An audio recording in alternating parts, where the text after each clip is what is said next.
Hi friends, it's Petra here with another Confessions of a Paper Addict layout, and today I'm using the beautiful delicate lilies cut file, and I start off with a base using my peacock feathers oxide, and later on I will throw that all away, but I wanted to show you that process because sometimes we start with something and it's just not what you had in mind, or it's not turning out the way you want.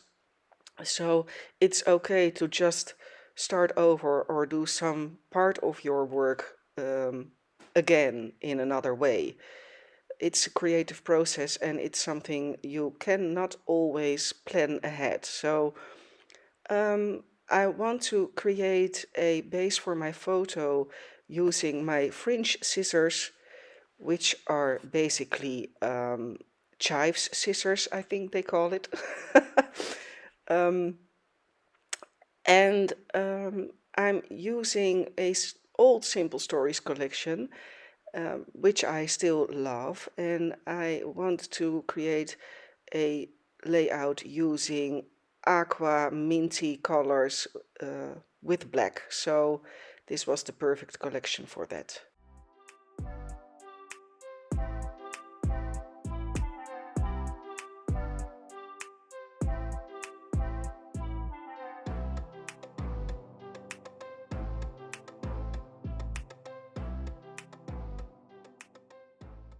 So here it's still fine, but later on, in my opinion, I'm totally messing things up. So,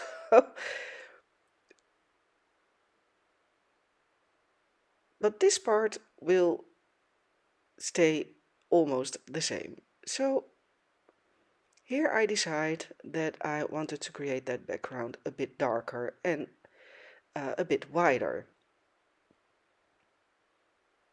And I'm also showing you this process because you might think, oh, I thought it was lovely. But it's just a matter of feeling and your taste at that moment, because we all know that we create things that we don't like so much in the end, and everybody else loves it. We create things that we like at that moment, and later on you think, oh, I would have done that differently, but never mind. It's all part of the creative process, and we are all evolving as crafters, just as you are evolving in real life. So I'm cutting apart the extra cut file because I want to use some parts of the cut file simply as little branches to tuck underneath my photo.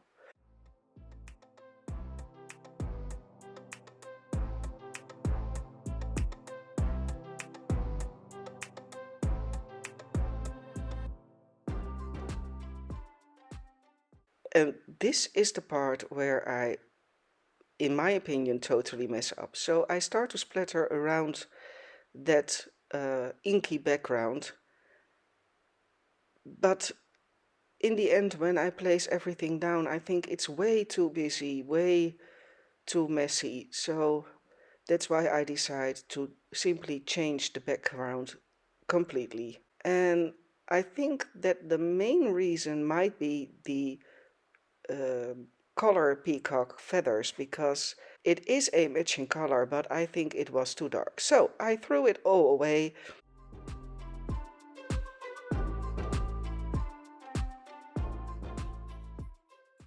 And I decide to use my favorite stencil. It's a stencil by Bramble Fox, and I will link it below. So if you're wondering where to get it, and I decide to create this other background using tumbled glass, which is I think it's tumbled glass. It also might be another color. Well, you simply have to pick a matching color which you like with the papers you are using. So, um, and this is a sunbeam background, and I always love a sunbeam. So it's a bit more in balance in my opinion. So still having that same base, but simply another background, and it looks entirely different.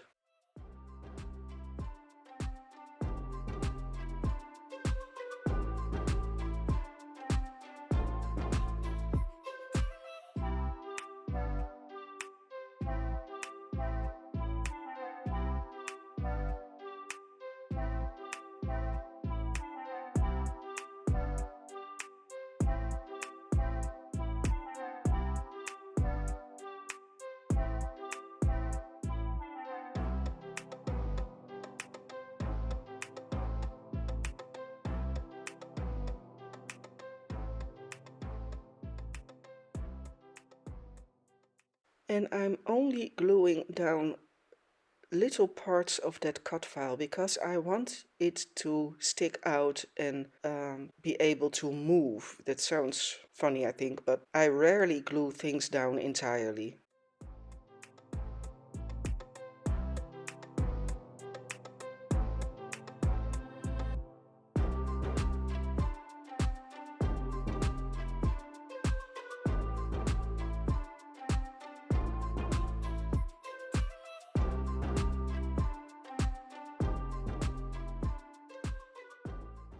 So I picked some matching alphas, and when I start making my title, I decide that I want to have a black thin line around that sunbeam. And I could have thought of that a bit earlier, but also the creative process, that's the excuse for everything. And I'm simply drawing it by hand, and I'm okay with a bit of wonky lines because it's a sunbeam, so I don't mind. I like that it's wonky, so. And I'm often using dinner plates as a template for a circular title, but I also cut out some different size circles to easily place my titles around.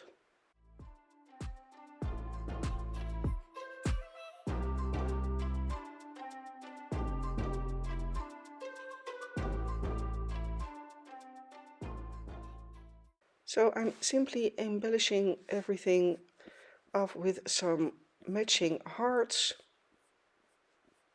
and I will glue down the title later on because you have to glue down those letters, otherwise they will fall down eventually.